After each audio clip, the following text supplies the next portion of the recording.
बॉलीवुड के सुपरस्टार रणबीर कपूर ने अदाकारी से ब्रेक लेने का फैसला कर लिया। भारतीय मीडिया रिपोर्ट्स के मुताबिक रणबीर कपूर ने अपनी अगली फिल्म एनिमल की रिलीज के बाद अदाकारी से कुछ वक्त के लिए ब्रेक लेने का फैसला कर लिया है। बुध को रणबीर और श्रद्धा कपूर की फिल्म तू झूठी मैं मक्कार रिलीज हो गई।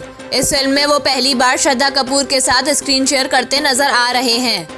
तू झूठी मैं मक्कार के प्रमोशन के दौरान रणबीर कपूर ने एक इंटरव्यू में इस बात का इंकशाफ किया कि उन्होंने अदाकारी से ब्रेक लेने का फैसला किया है।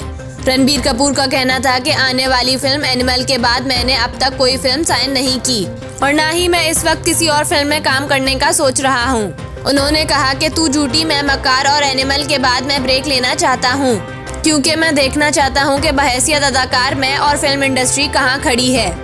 रणबीर ने ये वाजे नहीं किया कि इनका ये ब्रेक कितने अरसे का होगा। वाजे रहे कि रणबीर की फिल्म एनिमल रवां साल 11 अगस्त को सिनेमा घरों की जीनत बनेगी। इस फिल्म में रणबीर के अलावा रश्मिका मंदाना, अनिल कपूर, बॉबी देओल नजर आएंगे।